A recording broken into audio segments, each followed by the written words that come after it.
estou dizendo assim, como é que é um casamento? Ninguém entra numa união sabendo que vai separar. Primeiro que eu já acho errado. O cara começa uma união já preparando toda a separação, principalmente quando tem muito dinheiro. Então, assim, uma união é como se fosse até a morte, é como se fosse um lutador, volta para a luta. O samurai, antigamente ele lutava, era luta até a morte. O cara ia no Coliseu, ele lutava até a morte. Ele sabia que aquele podia ser o seu último combate, ele estava lutando pela sua liberdade. Quando você começa um casamento, falando, eu vou ficar com essa mulher para o resto da minha vida, até eu morrer, a gente vai passar por batalhas juntos, e a gente não vai separar. Então, hoje em dia, a gente vê o cara indo para a guerra, com 17, 18, 19 anos, dando a vida dele por algo que ele não acredita. Mas ele dá a vida dele, mas ele não consegue dar a vida dele pelo casamento. Então, assim, são coisas que não consigo compreender. Agora, para um casamento, ele ser esse casamento que a gente acredita que tem que ser, que é a união entre dois, onde se torna uma só carne, primeiro os dois têm que ser cheios do Espírito. Não dá para dar certo se um acredita numa coisa e o outro acredita em outra. Eu não acredito que possa dar certo. E foi o que eu falei, para muitas pessoas podem dar certo, mas não é a coisa correta. Então, cheio do Espírito. Depois que é cheio do Espírito, o homem tem que entender que ele é o cabeça. Falou finalmente! Mas ser o cabeça, na realidade, no caso, não é aquela coisa de eu mando, como muitas pessoas antigamente mandavam. Claro que não. Antigamente não. Infelizmente tem muito homem hoje em dia, inclusive líderes de igreja, que tratam a mulher igual um capacho, né? Porque eles falam, não, eu sou o líder, eu sou o cabeça, e a gente sabe, e temos como exemplo Jesus, que foi o maior líder de todos os líderes, que nos ensinou que o que é liderança é através do que? Da servidão. Então, maridos, a passagem que eu amo na Bíblia, põe aí, amem as suas esposas assim como Cristo amou a igreja. E, gente, difícil, homem não entende isso. Se vocês amarem a gente, vocês vão ter tudo da gente, porque a mulher já se doa muito mais, a mulher já cede muito mais. Quando a gente se sente amada, quando a gente se sente protegida e cuidada, a gente vai dar, né, já é da mulher, a nossa essência é essa. Então, Deus é tão perfeito, que Ele colocou lá o dever do homem é amar a mulher assim como Cristo amou a igreja, ou seja, a gente é um amor incondicional. E nós, mulheres, o nosso dever é o quê? É de ser adjuntora, é de ajudar, é de somar. Nós somos a coluna. A coluna é o quê? Ela é a estrutura.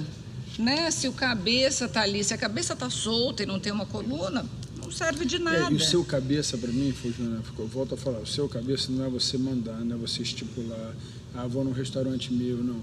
Ser o cabeça, na realidade, é entender que o homem, ele vai proteger a mulher. Né? O homem, geralmente, não que a mulher não possa proteger o marido, não estou dizendo que seja uma coisa, estou dizendo, o homem, geralmente, ele vem com uma parte, quando a gente fala da cabeça, a cabeça, ela serve para pensar. Né? Mas a cabeça, na realidade, ela tem um equilíbrio no corpo. Se a cabeça não estiver no lugar certo, o corpo vai para o lugar errado. Então, assim, o grande problema dos homens hoje em dia é que eles acham que ser o cabeça é começar a mandar. Pega isso, o seu dever é isso. Começa a falar meu direito é esse. Mas aí, só desculpa te interromper, mas aí, antigamente, as mulheres eram totalmente submissas ao ponto de serem capachos, né? Porque foi o que você falou, o homem era extremamente autoritário, machista, tratavam as mulheres que não tinham nem direito de ser donas da mesma casa, né? Enfim, eram casadas, tudo, não podiam votar, não tinham direito de ser donas da casa. E aí o que aconteceu? Houve uma revolta, né? Queima dos sutiãs e tudo isso, e agora as mulheres, ao invés de buscarem um equilíbrio, elas se revoltaram. Então elas falaram, ei, peraí, você não fala assim comigo, que isso aí eu apoio, tá? Ninguém vai ser tratado como capacho, ninguém vai te desrespeitar, mas vamos achar o equilíbrio também, e no sentido do quê? Em primeiro lugar, o homem te tratou mal, você não deixa nem ele continuar. Você fala, olha, me respeita, você não fala comigo desse jeito, tom de voz tem que ser num tom respeitoso, mas aonde eu quero chegar na questão do equilíbrio. né? Houve uma revolta tão grande que elas simplesmente falaram, quer saber que se exploda tudo. Começaram a buscar os seus direitos. Os seus direitos e esqueceram os seus deveres. É isso aí. Então, onde a gente consegue encontrar o equilíbrio? Acho que entender que se eu sou o cabeça e nós somos uma só carne, você também é a cabeça.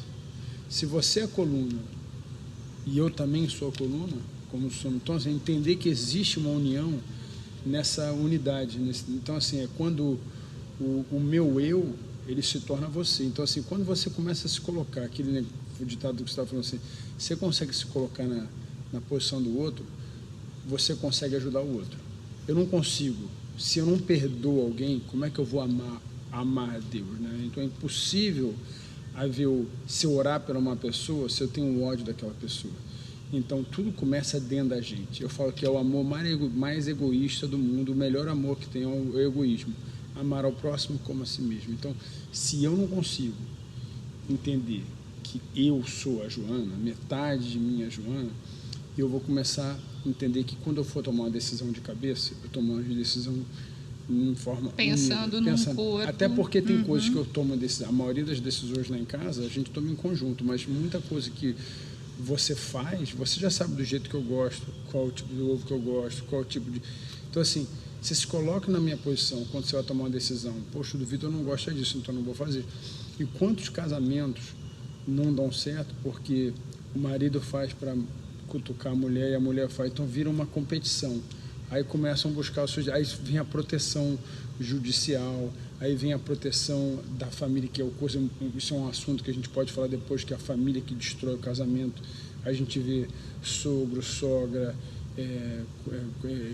cunhado, as pessoas começam a entrar no casamento. Então, por quê? Porque ela não tem o quê? Ela não é cheia do Espírito Santo, eles não são cheios de Deus. Então, existe essa proteção antes e depois que a gente entende que o meu dever, né, não o meu direito, o meu dever é honrar a minha esposa, né, amar a minha metade, entender que a minha decisão de cabeça vem junto com você, a sua decisão como coluna vem junto comigo, e se a gente vive assim, é uma coisa bem simples. Pô, se a Joana estivesse aqui comigo, qual a decisão que eu tomaria? Peraí, vou ligar para ela, vou perguntar. Coisa pequena, coisa boa. Então, vamos dar dicas, sim, para a gente finalizar aqui, fechar com chave de ouro esse episódio tão importante, né? Dos direitos e deveres do casal no casamento. Vamos dar dicas, assim, para a gente estar sempre se lembrando, assim. Peraí, o meu dever como esposa é ser adjuntora, né? Se eu vejo que eu estou fazendo algo que eu não estou edificando o meu marido, que aquilo não vai somar no nosso casamento, dica número 1, anota aí, respirem fundo, orem, lembrem do início do livro lá de Neemias, quando o rei perguntou para ele, o que você quer fazer? O que você quer que eu faça para você? Em questão de segundos, eu tenho certeza que foi segundos. A Bíblia fala, Neemias orou. Então, num momento onde você está esquecendo o seu dever como adjuntora, como edificadora e auxiliadora, ore. Dica número 2, maridos. Quando você está naquele momento tenso, que você quer esganar a sua esposa, não no sentido literal, tá, gente? Senão vão bloquear a gente. Mas quando você tá lá, não consigo amar essa mulher, qual que é a dica? Uma coisa, ora, porque acontece muito no casamento, Joana, são as diferenças. Nós somos diferentes. Como eu vou entender você se eu nunca me fui você? Isso aí. Né? Dica número 3. Mulheres, quando vocês querem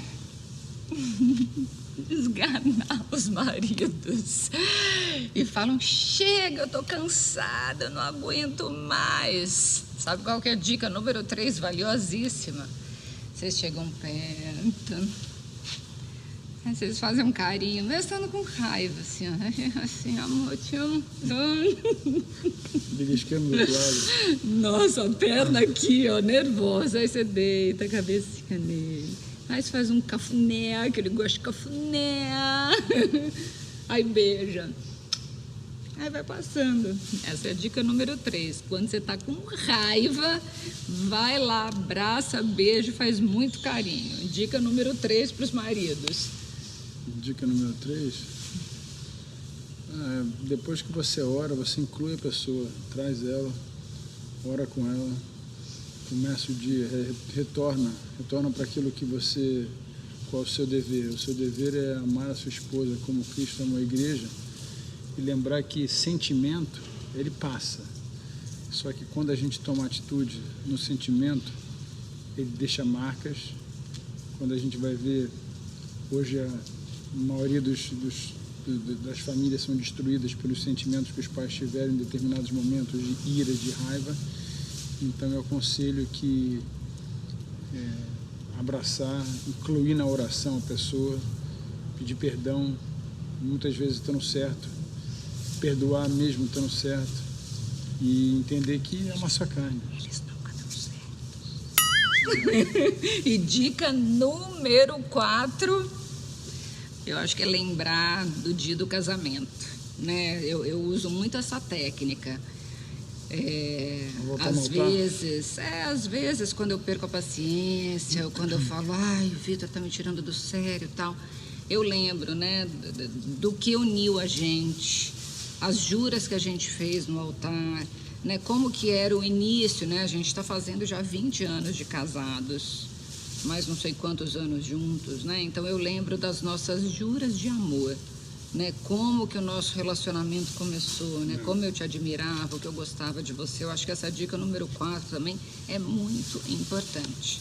Eu estou vendo aqui a mulher podar as árvores, ela está arrancando as folhas que já morreram, mas ela não está cortando a árvore, ela não está arrancando a raiz. Ela está só podando, né? Praticamente um casamento é isso, é você saber podar.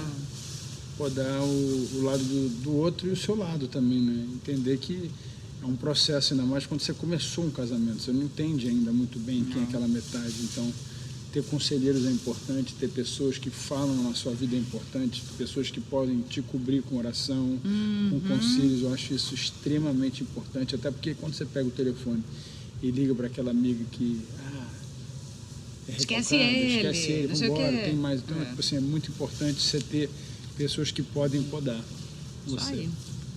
Obrigada.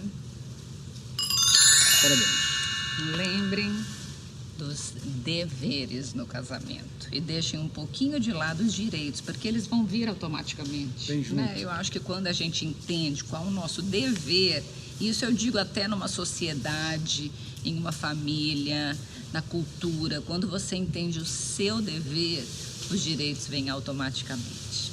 Beijo, direto da Espanha, aqui, adiós.